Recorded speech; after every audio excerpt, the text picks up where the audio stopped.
Hey guys, welcome to the Relationship Plug. My name is Monica, and today we are going to discuss intimate topics and relationships. And here with me is my husband and co-host, Alex. So please sit back, enjoy the discussion. We got some spicy relationship topics for you today. And without any delay, let us begin. Some of the topics that we're going to be discussing is love languages, fantasies, desires, boundaries, emotional needs, past experiences, future hopes. So let's just dive right in. You ready? Mm-hmm. Okay. I'm ready. So what's one thing you're afraid to tell anyone else?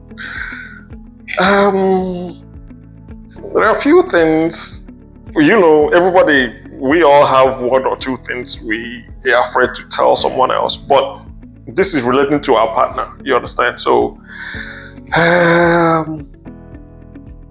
people don't really know that I'm a shy person. Yes, being shy is not actually a bad thing. Being shy makes you seem reserved.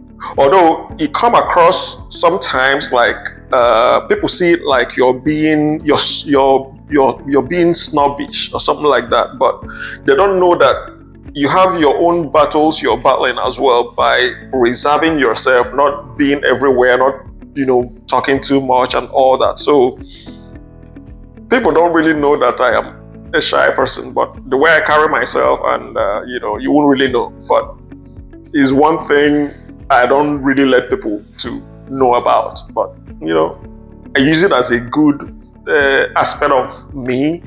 It helps me to carry myself in a certain way, not being everywhere, not talking too much, and respecting myself. So I think it's not really a bad thing to me because I know how to carry it. So shyness is one thing. Yes. What about you? One thing that I'm afraid to tell anyone else. Mm-hmm. In my relationship? Yes, relationship. To be honest, I never thought about it. Okay. Much. There are things that I'm afraid to, talk about. So it's not that I'm afraid to tell anybody anything, but I think there's just certain things that maybe I'm hesitant to talk about. So maybe like when it comes to vulnerability. Yeah. That might be difficult for me. And I might shy away from that. So as long as I'm comfortable or I feel safe, then it's easier to have those vulnerable conversations with my partner. Yeah. Apart from partnership, generally there are so many things we are, afraid of. Like you and I know that I'm afraid of height. I'm afraid of water. Everything. Not everything. Not everything, Okay. I'm afraid of height, I'm afraid of water. So that's it on a general level. But it's not a bad thing. We all have what we are scared of. Yeah. Yes. So let's talk about our next question. When did you know you loved your partner? When did I know I loved my partner? Yeah. It was the very first day we started talking, because we met online, the very first time we started chatting. There were things she said, and right there and then I said, I think I found what I've been looking for, what I've been searching for, because as a man, when you get to that stage of settling down, there are key things you're looking out for in a woman. So most of the times, people miss their person by looking everywhere or not knowing exactly what to look for. But me, I figured it out a long time ago that these are the things I really want in a woman, and it clicked. So I didn't really have to, do much about it. I pinpointed it that this is it, and I thank God it all worked out. And yeah, the very first day we started chatting was when I knew she is the one. Yes. Okay. I guess with me, I'll say like in a few days, because I had some anxieties, but I definitely will say that you were definitely different than other people that I have been with before. So like that was like very, very attractive to me, and I just knew that there was like something about you that was just like genuine, and safe, and I didn't really have to. It was weird. I don't know how to explain it, but it definitely was weird. It was just like, okay, I can trust this person. This person is being honest. Like one thing that you were was completely honest. You didn't hold back from anything, which made it easier for me to trust you. Yeah, and like you said, it was the conversation, definitely our conversation. And I just feel like you carry yourself a certain way, definitely different. So I was like, yeah, this is somebody that I could see myself with for a long time. Yeah. Good to know. Okay. Next question. How do you like to be comforted when you're anxious or sad? Oh man. Well, how I like to be comforted when I am sad. Yeah. It depends on why I am sad. You understand? So if it's a general thing like something happened and I'm sad, of course I want my partner to be there for me to, tell me that everything's going to be fine. And, I'm a strong person. This shouldn't weigh me down. I should keep my head up and all that. Kind of words of affirmation and encouragement. That's exactly how I love to be comforted, and, try to help me go through whatever it is that is making me sad. Just be there for me. That's especially it. Okay. Yes. So I'll say the same, like words of affirmation and encouragement, but to be honest, like if I have to be honest, I don't really think about it. So like this question's a good question to ask, because I will remove myself, right, from people and go to like just be by myself to process on my own, and then maybe later I'll come out and want to be comforted. So like physical touch, like a hug, reassurance. Yeah. Okay, what if you're sad over your partner? Maybe he did something and you're angry, and he's still the one coming to comfort you. How are you going to feel about it? Because that was why I said it depends on what made me angry in the first place. If it's you that made me angry, I wouldn't want you to come comfort me that time. Just let me be and process things of my own, and work some things out. But if it's a general kind of thing, situation, like you're just sad, maybe work day was bad, something happened at work, or something happened that didn't relate to your partner, and your partner is the one consoling you, that's different. But what if it's your partner who made you angry? How do you want him to console you? Well, I mean, he can't. I'm just being honest.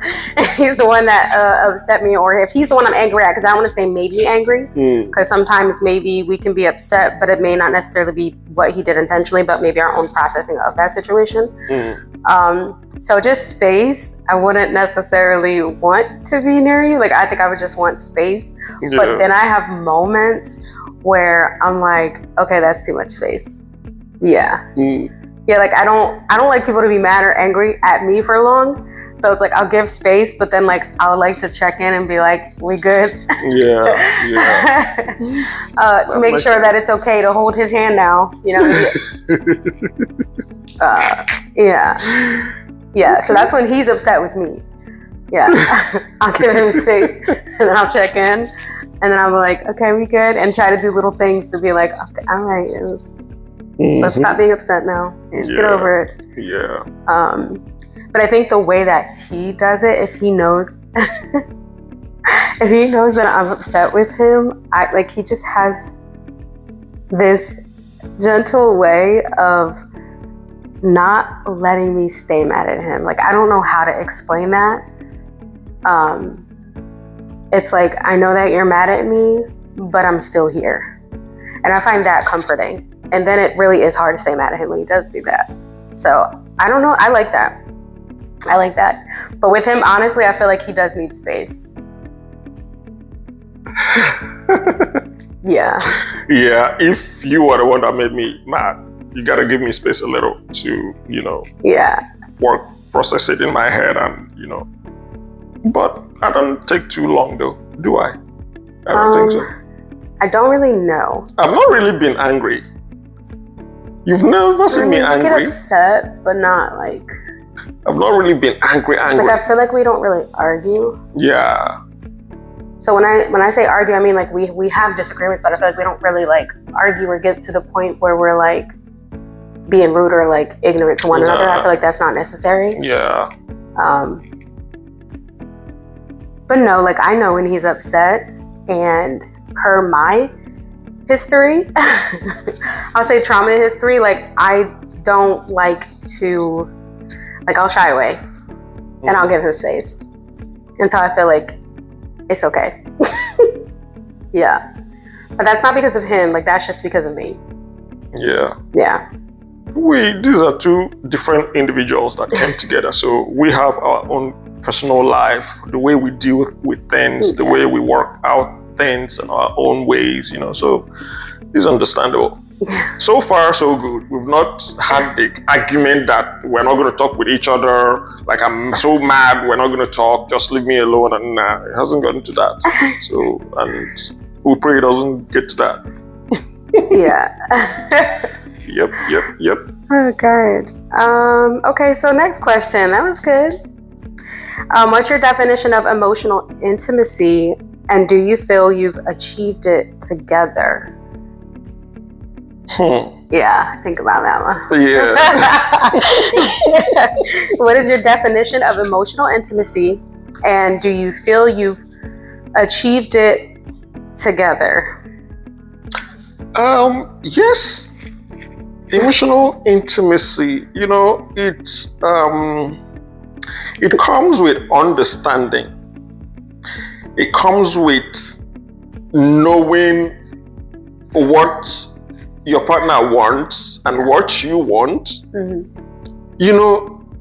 How do I put it? How am I going to explain it now? But I think with you, it has been a great journey so far when it comes to emotional intimacy. Yeah.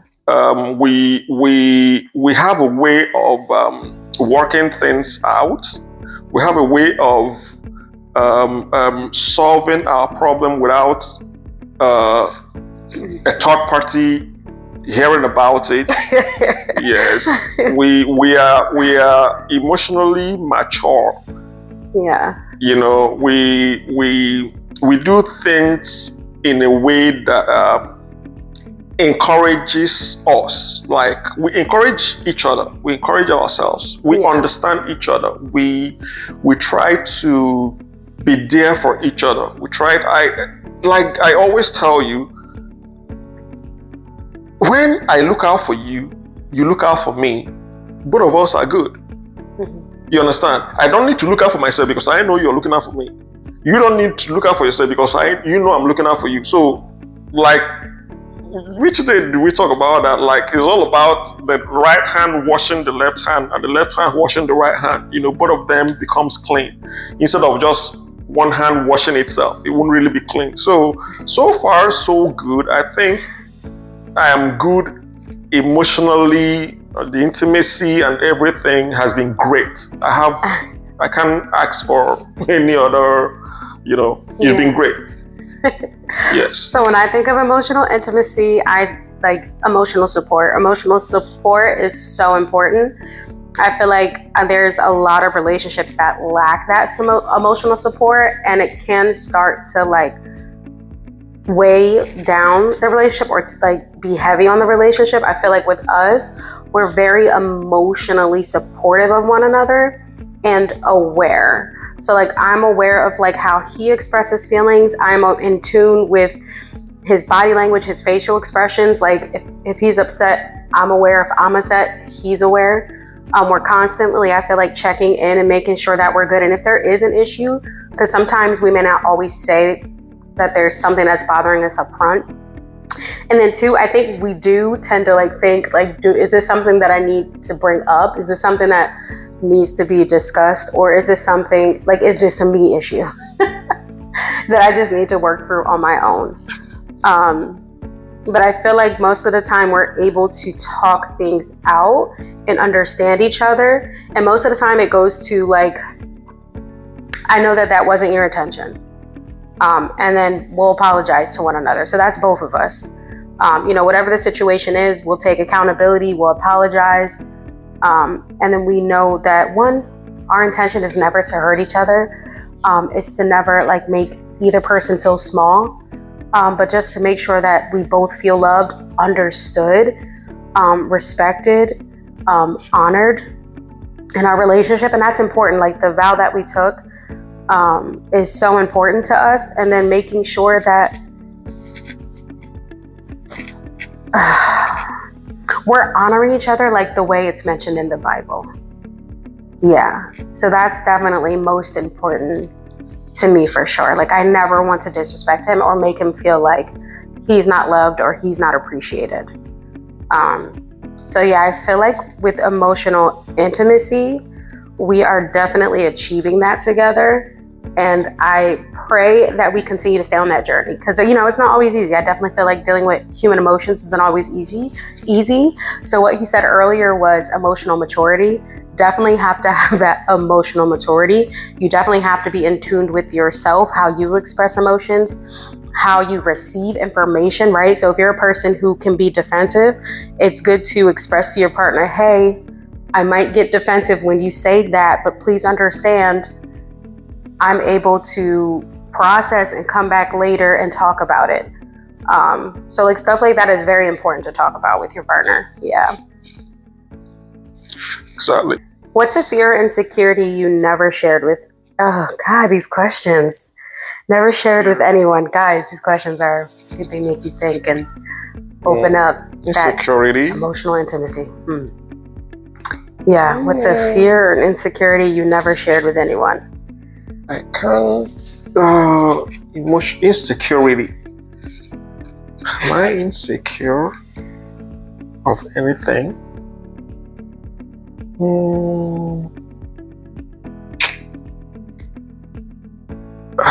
Insecurity. I don't really think I have any insecurities like I'm keeping to myself or apart from the one that one was fear, right? The one we talked about before, like me being a shy person and insecurity. What about feeling misunderstood? Start on insecurity? No. I don't think so. I don't know if you talk, maybe I will still process and see if I have anyone to talk about. Because for now, I don't think there is any insecurity I'm ashamed of or I hide or I don't think. Not that you're ashamed of it.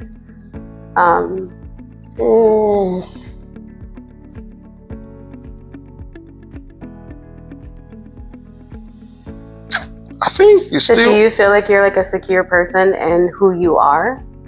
Like you accept all your flaws, everything. You're confident in who you are and what you have to give, and how you represent or how you show up in not just relationships, but in spaces and in places with others. Yeah, that's what I'm trying to think. Or like fear of failing. Okay, fear of letting your family down. One insecurity. I would say growing up when I was in school, and I don't like public speaking. Yeah, that's what I can think of. But that was while I was in school. But when I finished school and started working I worked as a salesperson, and in another company I worked as a marketer. So it helped me to build that confidence, because we when we go for marketing, or when we are bidding for, we have a contract we are chasing, and we go for bidding meetings and stuff like that. You have to talk to the people you're selling yourself to, you're selling your company to, so that you can get that contract. So I think I built myself with that. That job really helped me to overcome that public speaking, because then you have to go out and meet business owners to talk to them about your own business, so that you can get job from them, or you have services to offer to them, so they would listen to you. You're the one representing your own company. So I think I overcame that with that job. So it really helped me. So that's kind of insecurity, I think I would say, not speaking publicly back in school days. That's what I can think of. Okay. Yes. So now do you feel like you're able to do that more? Yeah, in a business setting, I can do it. Like, once it's business, once it's something to go out to, get your stuff done and, sell yourself and stuff like that, I can do it. But in a setting like maybe church, you come out and preach, or come out and sing, or come out and I remember another one. I don't like dancing in public. Yeah, I don't like to dance in public. Yes, these two things I think is what I can, think of right now. Yeah, speaking publicly and dancing in public. But speaking publicly doesn't come to when I'm supposed to go get a business deal or get a job done. I will go and speak. So that's for me. Okay. So for me, earlier Alex was saying how he was shy. So I am a shy person. I don't, to be honest, like doing stuff like this. Okay. So this is definitely stepping out of my comfort zone. Like, I don't like to be in front. Like, I don't like to be center of attention. Like, I don't want it to be all about me or all eyes on me. I don't know why, but that just makes me so like nervous. Like, I'll say I have few talents, right? Like, I don't boast. I have few talents. I can sing. I can like play the piano a little bit. I do like to write songs. I enjoy that. But to be honest, I'm most happy doing it like in a worship setting. So doing it that like on a large scale, on a platform, or in front of a stage in front of people is just like, that terrifies me.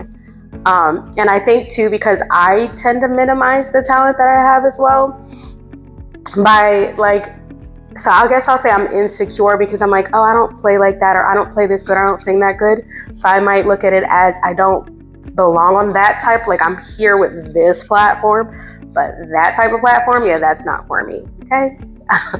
But I'm learning that God will definitely push you past your comfort zone, right? And put you in like spaces or in places to help you to overcome maybe those insecurities and those fears. So that's currently what is happening. And I definitely will say, being here with you guys today and with my husband on this podcast definitely is pushing me past my comfort zone, which honestly is a good thing because it's stretching me. Yeah. Okay. Yeah. All right. Are you ready for our next topic? Mm-hmm. Are you sure? I am ready. This next topic might be a little too spicy for you. I don't think we should we should do it. Should we do it? We're gonna do it. All right, we're gonna do it. He's saying we're gonna do it. I don't know. I'm ready for it, okay? No, I'm just kidding. Physical and sexual intimacy is next. So we're gonna start some questions off from this topic. And the first one is, what's a fantasy you've never shared? Yeah, look at that. Mm-hmm. Is that blushing? I don't know. Fantasy. I think I've shared my fantasy with you. Like, yeah, but are you brave enough to share it for the people today? Some things are better kept private, you know. Ooh, yeah, this is a spicy question, can't you tell? Yeah, some things are just better kept private, you know. But to be honest, I don't fantasize much. But if I had any like fantasies,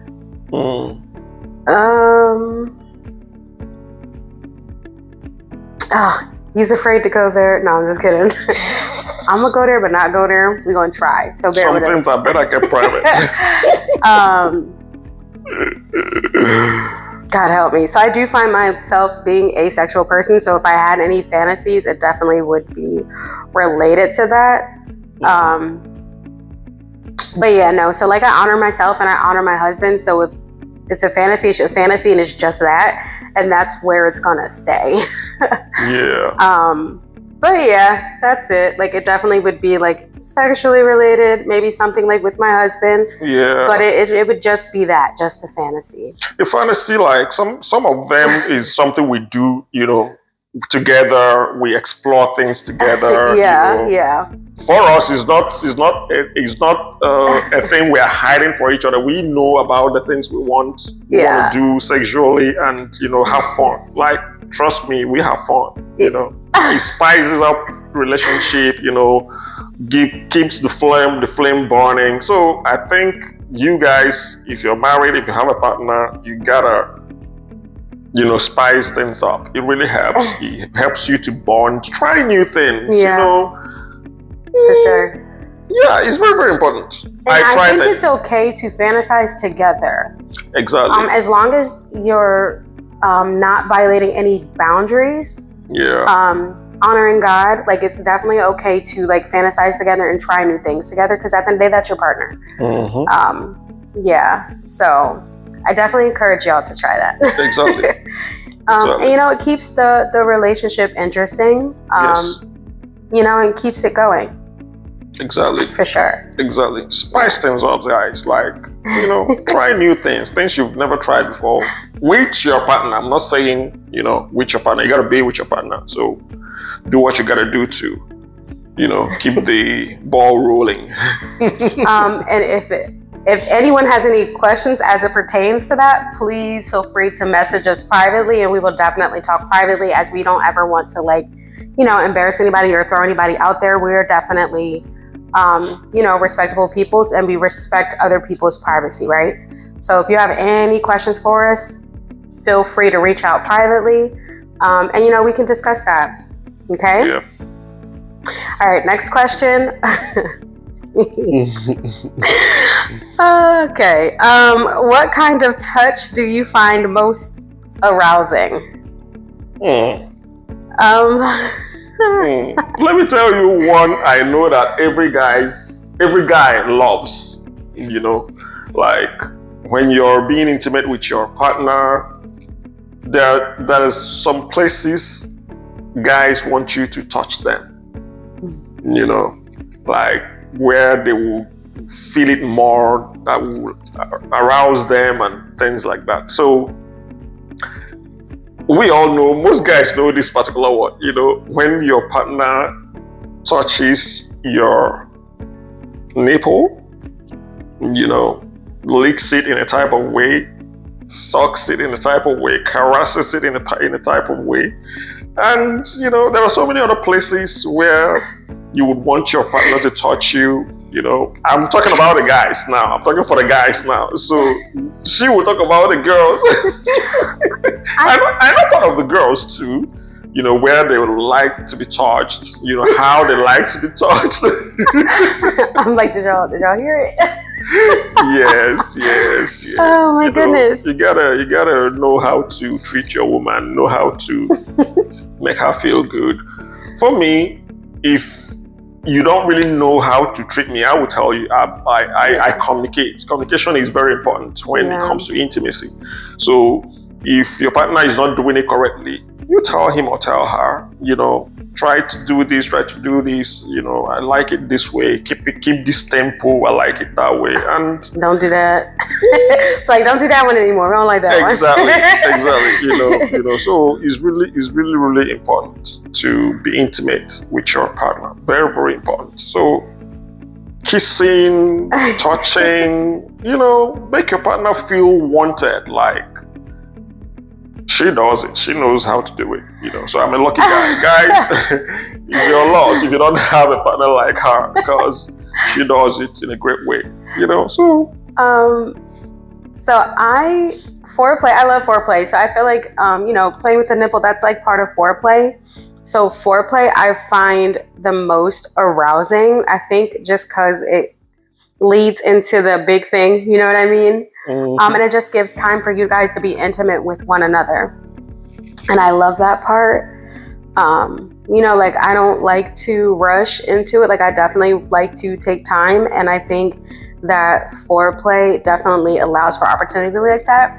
But sometimes it doesn't even have to lead into the big thing, to be honest. Like, I think I just love laying next to him and just feeling him next to me. It's like a sense of comfort, a sense of safety, to just have him there, to be there.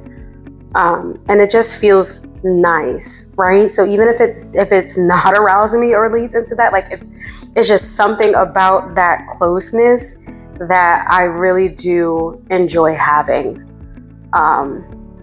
Like, it's nice to come home and have somebody to lay next to at the end of your day, especially if you had a stressful work day. And sometimes my job can be very, very stressful. So I just love to come home and relax with my husband. Yeah. Okay. All right. Next question. Yep. Is there something new you'd like to try together? Something new. There are so many things we've not tried. Okay. Yes. I love being creative. We got to be creative. Try new places, new thing, new sports, new angle, new this, new that. So I was about to say something crazy. I was having funny thoughts. My God, help me. Yeah. You said new places, and I was like, should I say it? New places? Oh my God. I was thinking to myself, nope, I'm not going to say it. I was like, the news. But I was being funny. I would never do anything that's crazy. I was just being funny. It was a funny thought that came into my brain, and I had to share it with y'all because in my mind, I thought that was hilarious. It's good to be spontaneous. It's good to try new things. So there are a lot of places I still want us to explore and do. Yeah, it's very, very important. So, all these things are the memories you create, with your partner. These are the things when you sit on your own, you start thinking about how you love your partner, these are the memories you create. So it's very, very important to always be creative, always try new things. And that's what life is all about. We got to live it. What about you? I'm here to try anything, but I don't think there's anything specifically right now that I can think of. But yeah, I'm up for trying new things. Yeah. And exploring. It's fun. Trying new things. Yeah, it's fun. It is fun. Yes, it's fun. Next question. How do you feel about role playing? Yeah, I don't know. It's not really my thing, to be honest. And then lingerie or bedroom toys. I find it funny sometimes when you see some men, they talk about them not finding it funny for their partner to have toy. You understand? That's my thing. I love toys. This is what you have to be creative in your marriage. You understand? You don't have to be boring. You get toys. You remember the one we talked about last time, the one that have remotes. You know, God. the one you're gonna wear, and I'm gonna be with the remote. He still wants to try that one with me, guys. Exactly. Yeah, we're still gonna try it. We're gonna buy it. No. I will be with the remote. You know, we'll go out, maybe go for dinner or something, and I'll be with the remote while you're wearing it. And no, I've seen videos of other people, and I'm like, yeah, no, I don't want that. I'm good. We're doing it. So I'm a fan of. Like I said, I'm a fan of trying new things, being creative. You know, guys, you should try it out. It mustn't. The toy is not taking your position, and I always encourage it. Like if I'm not around, maybe I have a business deal I'm pursuing. I'm not around. Mm-hmm. My wife could have a toy to play with while I'm away, so you keep her busy. So those things are there to spice up things, spice up your relationship. Don't get scared like toy is going to take your position and all that. Toy will never take your position. That's true. Exactly. They are two different things. You understand? Yes. The passion you bring when you are there with your partner, toy will never bring it. The look you look in her eyes, how you stare in her eyes, how you talk to her, whisper to her, whisper in her ears. You know, how you do your things, toy can never replace it. So feel free to explore and have fun. Those things are there for you to use. Yes. I'm not scared of toy replacing me now. Toy can never replace me. Can it? No way. No, so like he's right. Like sometimes like I don't always prefer the toy because of the lack of the intimacy part, right? I need the intimacy part. And yes, the toy does the job when you need it to do the job, maybe when your partner's not around, but it definitely is fun to have it together. Yeah, it is fun to explore with them together. So I definitely do want to encourage that too, because it is fun. And it does spice up things. Mm-hmm. Yeah. Mm-hmm. Right? Trying new things together? Yeah. And it hits together when your husband is using the toy on you. Trust me, it hits together. It hits differently. Because it does. Your husband is going to hold the toy, concentrate in some certain spot, hold it right there. You understand? When you're using the toy on your own, you're not really seeing where you're putting it. He's going to just put it everywhere. But when he is there with you, he holds it. He tells you to relax. Let me get the job done for you. So he hit differently. Trust me. You tell he enjoys it. Exactly. I do too. It's fun. It's nice. Yep. Yeah.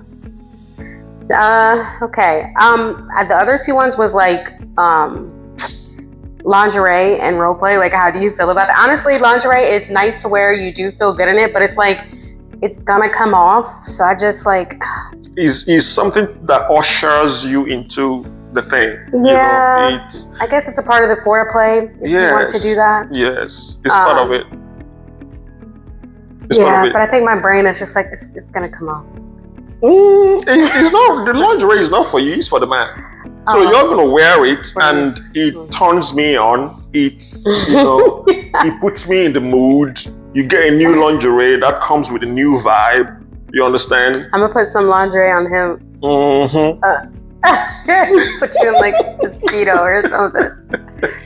So it helps to usher in the thing. So it's good. Yeah. And the role play, I don't know, it's just weird to me. Yeah.